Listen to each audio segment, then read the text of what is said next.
Hi. Hello, everyone. Hello. We are Don't Mess with the Mommas. MOMMAS with our motto. You are the protagonist of your life, not the victim of your destiny.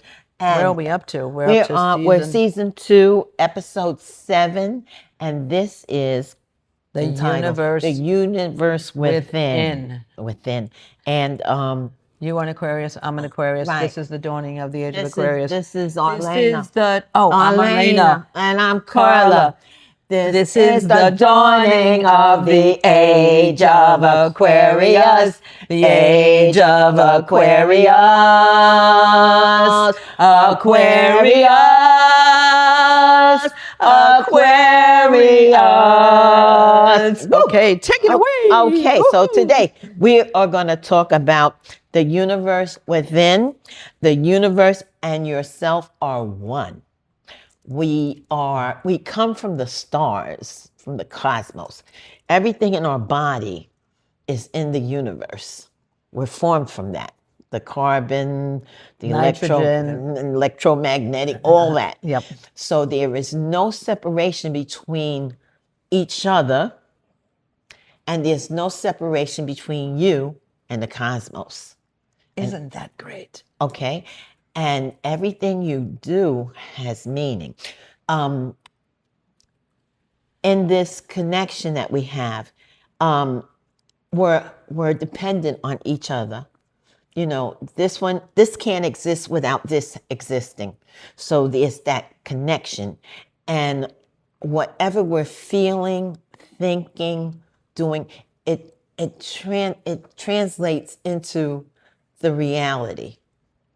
You know, everything you think, say, or do is alive and it's living and it touches everything. So there's no separation between you, me, doesn't matter who the person is, where they come from, what part of the planet they're on, what they believe, doesn't matter. This is that and that is this. So I love it. I love it. And, you know, scientifically, I looked up a bunch of stuff, and all you neuroscientists out there, wow, that was a job I really wanted to pursue. Had I not been so up and down and all over the place, I would have studied neuroscience because that's so fascinating. But this is something really fascinating. So that the human body, listen to this, we have 37 trillion cells plus another 30 trillion in our microbiome. That's like or billion, 7 billion, billion, yeah. That's more money than Elon Musk. And that is greater, the human body is vastly greater than the estimated 200 billion to 400 billion planets in our Milky Way. So the power, the microcosm, as you were saying, the universe is inside of us. We are made of all the components of the universe. And what we do, what we say, what we're thinking is out there and impacts everything of the universe itself. So you're never alone. I mean, and hopefully, you know, you don't have people talking with you like it's like, you know, and when they're not there. Okay. But in the sense of, you know, but we're never really alone, that we are part of the universe. And when you realize that, it impacts your life. You feel so empowered that you feel like, I'm not so small. Yes, you're small and the universe is great, but inside you are packed with the universal elements. So you are great. And what you do can really have such a great impact called, you want to talk about dependent origination? This is a really cool concept, dependent origination. Which means all phenomena exist in a web of mutually supportive relationships. According to our mentor, President Ikeda, nothing exists without meaning and nothing is wasted. And it is through this interconnection that the universe has brought forth and nurtured life, including human life on this planet. This creates a profound ethical responsibility. Caring for others and the planet is the same as caring for oneself, because we all are threads in the same fabric of life. I remember when I was not so enlightened, okay? And Are you enlightened? I'm still working on it, Process. okay? It's a Okay, process. it's You a don't get process. to a point. It's a process. It's a Constantly, process every day, every day. every day. When I was really like crazy, and they were always talking about, you know, an atomic explosion. We're going to blow up the world. And I was like, I got tired of it. I said, go ahead, blow it up, blow it up. I'm sick of this. And then I thought about it. I said, wait a minute, Carla. If they blow up the planet, you're going with it because you're on the planet. You're not separate from the planet. So then, therefore, we can't blow up the planet because I'm here. Okay. I love it. It's like the unsinkable Molly Brown. right. And even though the Titanic did sink, she gave people such confidence. Yeah. It can't sink because I'm unsinkable, right? Yeah. But I love that. I And love I that. mean, Yeah. just when the Ukraine war broke out, it was like that could have been such a reality at that moment. And then I said to myself, wait a minute, no, they can't blow up this planet. No, they can't have no nuclear war because I have to do this. Right. And I'm going to do this. So therefore, Absolutely. that's just out of the picture. That's out of the love question. it. It's not going to happen. And it didn't. And you know, whatever people say, they may say this or that or that or this, but ultimately the law of the universe will always exist, no matter what they feel, think, and who's in power now, and what is coming out of their mouth or their brain, you know. The universe itself is within our life capacity. And you know what? We can always check out some other planets later That's on. right. you That's know. right. That's right. That's I love right. this concept. Okay, I have to share this concept that I didn't even know existed. I mean, the concept explained it, but it always existed. Okay. So philosophers, I'm going to read a little bit if it's okay. Philosophers have long sought, they figure what consciousness versus materialism, right? So some materialists believe that the consciousness is located in the skull and generated by neurons, and the brain is the generator. However, panpsychism, this is so cool, said that it's located everywhere and is a fundamental cosmic property, and the brain is just the receiver or the radio. Panpsychism says that consciousness is not generated by matter at all, but is a fundamental property of the universe, just like mass, electrical charge, or gravity. In this framework, consciousness is everywhere. Human brain doesn't create it, but it acts as a highly sophisticated antenna or radio that turns onto aggregates and focuses universal consciousness. So the brain, you know, we focus on the brain, and just like we did on the last episode, the electromagnetic heart, it's really the heart or it's consciousness. We think the brain is, you know, everything, the ultimate. Yes, it's important, and being intelligent, knowing stuff, getting information, of course that's all important. I mean, of course, you know, very. But if you think that that's the be all and end all, you are missing out on life, baby. You are missing out on life. I don't care how rich you are, how intelligent you are, you're not getting it. You're just not getting it at all. So what did you want to say that? Now, Well, while you're thinking, okay. Okay. Go ahead, go ahead. So in Buddhism, we talk about, and Buddhism is another word for enlightened human being, which is all of us. We chant Nam Myoho Renge Kyo to wake up that potential inside of us, but everybody has that capacity. We don't judge anybody, you know. It's just like turning on the switch, turning on the light bulb. It's always there. You just have to turn on the switch. So we talk about 9 levels of consciousness, and in the 9th consciousness is a deeper state of life, which is completely non-local, deathless, and identical to the ultimate life force of the cosmos itself, right? Right. So we have all these 8 levels, the 8th level being where all the history of life itself is stored, but then beyond that is that pure 9th consciousness, and we say that's Myoho Renge Kyo. Right, you know? right. So all the history of your life history, everything, you know, Right, is right, there. right. So what do you want to say? When you have this idea, science is now coming closer to what Buddhism talks about. All the So time, yeah. those two things are now starting to form,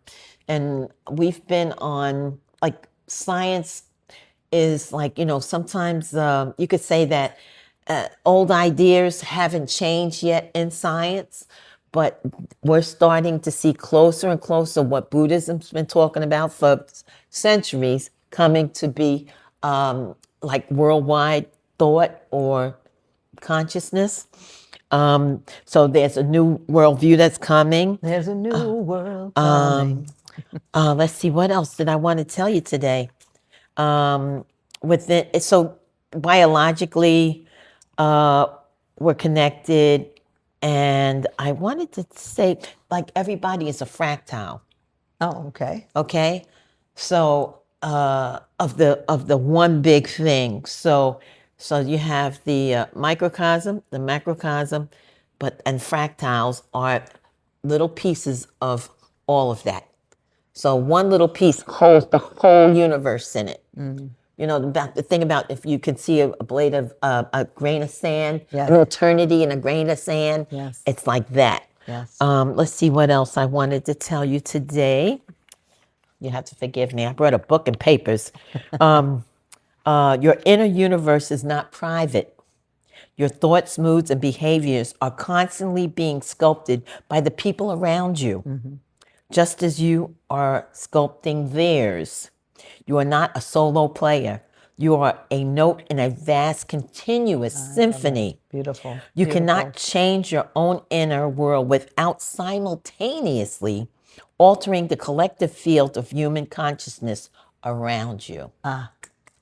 And you were talking about, such beautiful poetry or music, the creative spirit. That's why the heart, the creative heart is so essential to life itself. And D.H. Lawrence, I was reading, D.H. Lawrence, a brilliant writer and poet, of course, and explained things in such a magnificent way. Right. So I'm going to read this a little bit. He said, "The vast marvel is to be alive. The supreme triumph is to be most vividly, most perfectly alive. Whatever the unborn and the dead may know, they cannot know the beauty, the marvel of being alive in the flesh. The dead may look after the afterwards, but the magnificent here and now of life in the flesh is ours and ours alone, and ours only for a time. We ought to dance with rapture that we should be alive and in the flesh and part of the living, the incarnate cosmos. I am part of the sun as my eye is part of me. That I am part of the earth, my feet know perfectly, and my blood is part of the sea. My soul knows that I am part of the human race. My soul is an organic part of the great human soul. There is nothing of me that is alone and absolute except my mind. And we shall find that the mind has no existence by itself. It is only the glitter of the sun on the surface of the waters." And this was written in like early 1900s. Way back. And he had such an understanding, such a capacity, to understand. And just one other thing I wanted to share, and this is from The Soul of Animals, really getting into animals and their soul, Yes, especially our little Zoe, who's down here licking both of our feet, by the way. So she's giving us, we're talking about maximum pleasure here. Well, just about maximum pleasure. So this is from The Soul of Animals. There is a glimmering of eternity about our lives. In the vastness of time and space, our lives are indeed small and ephemeral, yet not utterly insignificant. Our lives do matter because we care for one another and have feelings, because we can dream and imagine, because we are the kinds of creatures who make music and create art. We are not merely disconnected fragments of the universe, but at some level reflect the beauty and splendor of the whole. And because all life shares in one spirit, we can recognize this dwelling beauty in other creatures as well. So, when we look at all life is so precious because we're all part of this macrocosm and we are the microcosm. Even the tiniest little bug, even the most annoying mosquito, right? Even the little Flies. dust, the flies, yeah. So, not like we can't kill these things, of Okay, course, yeah, they. but to really, life itself is an enigma, a Oh precious yes. jewel, Oh an yes. enigma, and There's that's a a great book. book. There's a book. Yeah, There's a yeah. book by that title. And another book that you might want to check out is Space and Eternal Life. Oh, yeah, that's I'm still reading it. Ikeda, Ikeda, right? Okay, And you can definitely. get that on Amazon, I think. Yeah, I yeah, you think can. or the World Tribune Press. Yeah, Yeah, yeah. yeah, that would be so cool. I just want to bring this up, Sure. that I cried so much Oh, last week that I could taste the ocean in my tears. oh, And I was like, this is the ocean. yeah. This is the ocean I'm tasting. And I was like, okay, I pulled myself together. But anyway, let's see. So we're inextricably linked.